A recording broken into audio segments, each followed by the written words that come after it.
Монгол орны усны хагалбар газар хэмээгддэг Сувраг хайрхан уулын орчмын нэгэн бүс нутаг өнөөдөр ийм байдалтай байна. Энэ бол Архангай аймгийн Цэнхэр сумын Орхон багийн нутагт 20 жил алт олборлолт явагдсны дараах уул мөр юм. Энэ нутгийн өвөд хөгшөд онгон зилүүд нутгийнх нь газар шороог сэндийчж, оронгоор нь эргүүлэхийг үзсэн. Тэд усгүйдэж, мал нь өсгүйдэж, төрлөх нутгаасаа дайжин нүүсэн. Харин энд газрын хүмүүс алт дагаж ирснээс хойш хэдийн 20 жил өнгөрчээ. 10-10-аар алтыг нь ухсан газар шороог амрааж, алтны лицензүүдийг цуцалсан ч энд амьдрал үргэлжилсээр байна.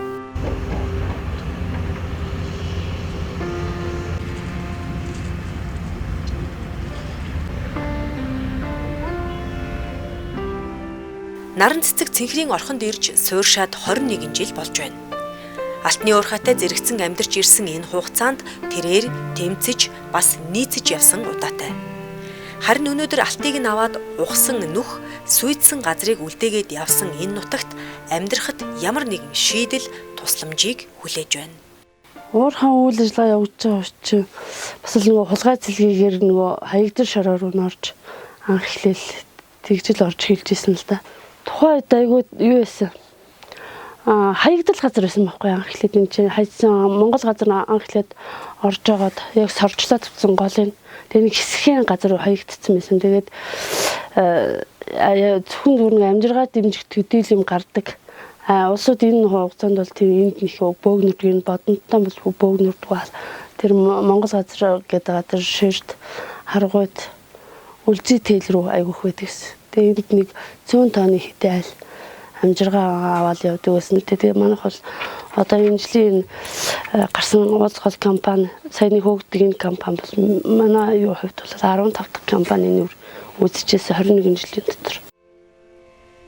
Орхны алтны уурхайн үйл ажиллагаа тэртээ 1999 онд эхэлж онгон дагшин газрын хөрсийг анх хөндөж байжээ. Баримтаас үзвэл энд оргил үедээ 3000 нинжа бужигнаж мөн буудалцаан гарч байсан түүхтэй. Алт ухаж эхэлсэн он тооллыг Монгол газар компани тэргүүлэн Алтан дорнод компани үргэлжлүүлсэн билээ. Тэгвэл 2019 онд алтны уурхайн үйл ажиллагааг зогсооход энд 13 лиценз эзэмшигч мөн 40 гаруй аж ахуй нэгж байжээ. Ингэж Монгол Улсын засгийн газар орхныг чөлөөлсөн юм. Алт ухсан түүхийн эхлэл төгсгөл товчхондоо ийм. Харин 20 жилийн хугацаанд энд амьдрал хэрхэн өрнөж байсан түүх бол зузаан юм аа. Уурхай ажиллаж байгаа үед бол эрхүүл зөрчигдөлээс ерөөс хайр наргууны хүний тийм доромжлол амсаад байгаа юм шиг тийм байдлаар бид нөлөөлж ирсэн л да. Тэгээд яг хуулийн ингээд судлаад үзэхээр үнэхээр тийм хууль нь байгаа юм шиг мөртлөө бодит амьдрал дээр нь яг аль биесээр хэрэгжээд байгаа нь мэддэхгүй байсан учраас бид нэр ер нь хоорондоо нэгдмэл байж ижил нэг суурин дээр гарахгүй бол энэ амьдрал юусо бүтгээ байчлаа. Бидний дан ганцаараа байгаад байх юм бол бид нэр бүр улам ингэж хүч сулдаад байх юм байна гэдэг утгаар бүгдээр бөөгнөрлөөс гэж хоорондоо ярьж. Энэ хэсэг дээр өөртөө шалган гаргаад тэгээ айлаас 2 цагийн зэтэй хүмүүс гаргадаг гэсэн.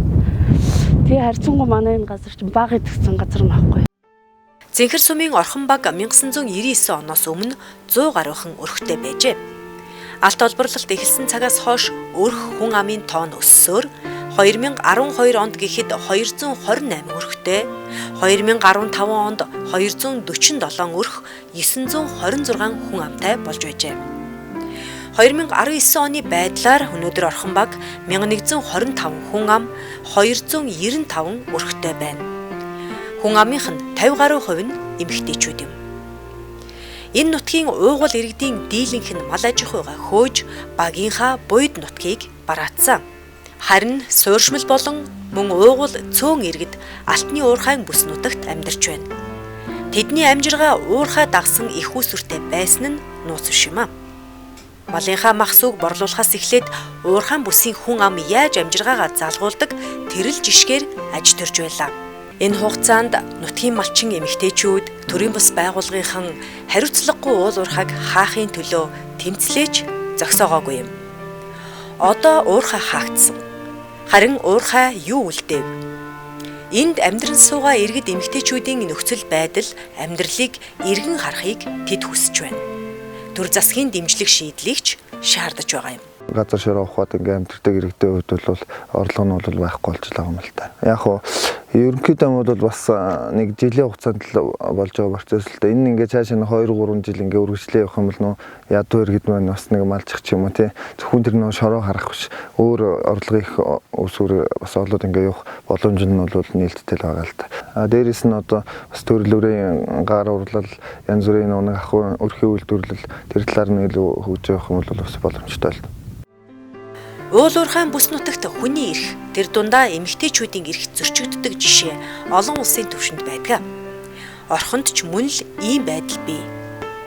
Амьдралынхаа ихэнх ачааг үүрдэг хөдөөгийн эмэгтэйчүүдийн нийгэм, эдийн засаг, эрүүл мэндийн эрх зөрчигдөж байгаа нөхцөл нэгэнт үүсэж байна.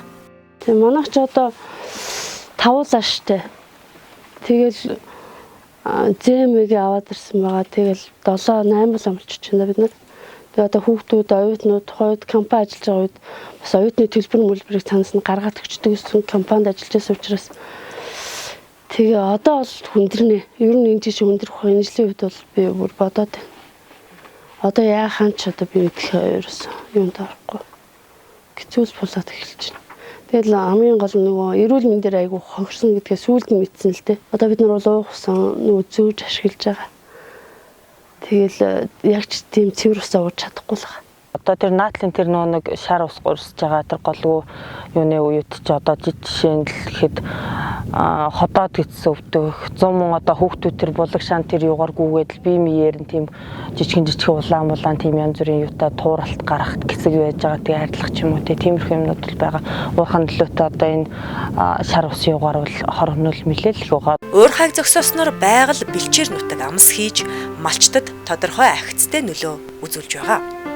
Харин уурхайд ажиллаж тэндээс орлого олдог байсан иргэд эмэгтэйчүүдийн асуудлыг яах вэ? Тэдэнд тулгамдсан асуудлыг шийдэхэд төр засгаас арга хэмжээ авах хэрэгтэй болоод байна. Эзэнгүү хэд асуудал нь бие биенээ хараад яавал яах вэ? Энд нэг хаягдал нэг жоохон тийм компани хайсан тийм нэг жоохон талбай тэрлүү бас ойр зүрийн хоол ундныхаа мэргүүлчихсэн наатай. Тэгэл нэг хэдийн өмөрсөн усууд ярьж хөөрж хилж ярьж байгаа эргэж тойрж байгаа ч үгүй ерөөс алга ба шүү дээ. Уурхайг зогсоосон нь нэг шийдэл. Тэгвэл дараагийн алхам шийдвэр юу байх вэ? Төр засаг, орон нутгийн захиргаа, сум багийн төвшөнд ямар шийдэл хүлээгдэж байна вэ? Уул уурхай лицензийн цуцал зогссноос хойш одоо нуур цөрмө хайж явсноос болж одоо хаврын цагт бол энэ жил ган ихтэй жил нуур ширгэж захаараа шавар болоод тэрүүндээ мал хэмжээгээр орж бас чигдэж өгч байна. Тэгээ энэний хувьд бол бас одоо нөхөн сэргээлтэй л бас юмэр байна. Мэдээж одоо нөхөн сэргээлт хийгээд уул уурхай байхгүй болтол амжиргааны их усүр одоо маллал байна. Тэгэл одоо бас энэ малчт маань төр засаг маань бас нэг малчны тийм дэмжлэг тусалтай бас үзүүлж бас их сайн байна. Мал хамс муутай улс ч бас хэцүү л байна амьдрал. Гэхдээ одоо төр засгаас харж үзвэл жижиг дунд үйлдвэрлэл тэгэл жижигхэн энэ хөрхөн гар урдлалч байдаг юм уу? Тиймэрхүү юмнуудыг юу яаж өгвөл бас бидэнд хэрэгтэй л байна гэж боддог. 2000 онд энэ банк үржигчсэн шүү дээ. Тэр 10 төлөөс байгаа жоохон хөтлөөс. Амбул зургуулаа. Хүүхдтэйгээ мөнгөөр нэг амжилт хадгалж шүү дээ. Өөр юу байхгүй. Картны бараа нэг авдаг тэгээд нэг юм болгоол. Уул уурхайн олборлолт явагдаж байгаа энэ нутаг оронд л яг тэр хэвтэн л хажууд нь мал маллал 20 жил боллоо доо. Хэд малынхаа махсууг борлуулцдаг бас туслах аж ахуй гахаач гэл тэжээж бас эднэрт нийлүүлж ясан амжиргаа бол мэдгдэн байсан л да. Одоо 61 жил болж байгаа юм. Ой манай одоо ус мус ихтэй уруу сарнах ихтэй гой байгаль байлаа. Одоо тэгээ уурхай авахад одоо ус ховор нэг өвсөн урахгүй гандуу цагаан болцсон л байж таа.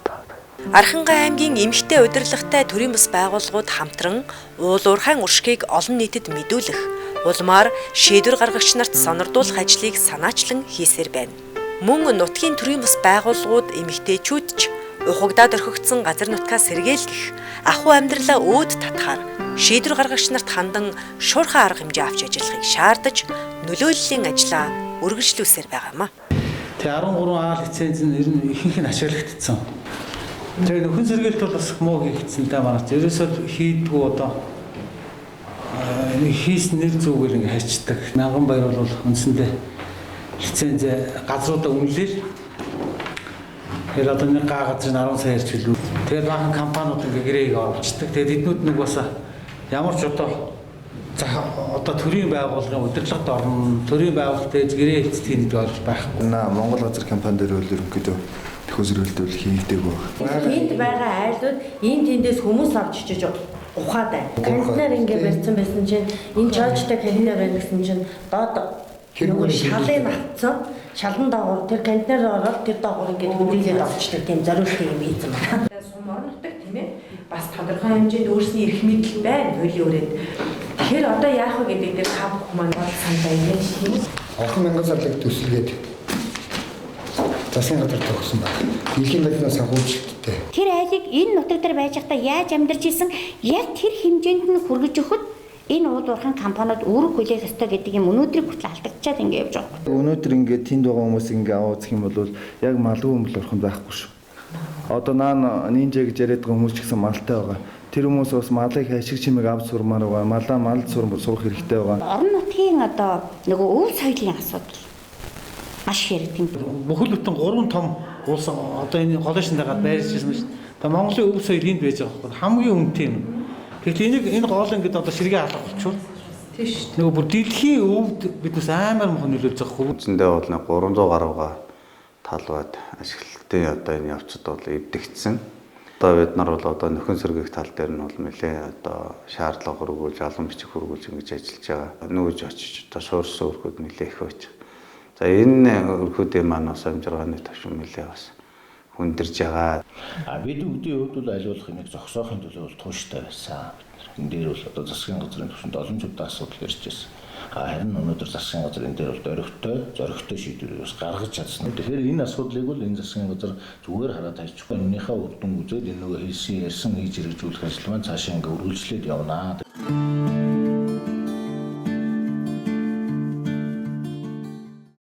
Зүгээр энэ жилийн хугацаанд ингээ харах юм бол бас тодорхой хэмжээгээр бас өрхүүдийн орлого бол буурсан юм л байна. Цаашдаа дуур хамрах ажиллахгүй бол харин яадаг ч юм бодох гэдэг. Хэдэн малтай болчихвол зүгээр гэж байгаа шүү дээ. Бид нарыг сонсдог юм байхгүй болсон байхгүй. Одоо бид нар ч угаасаа нийцэнгүй хүмүүс шиг л болчиход байна.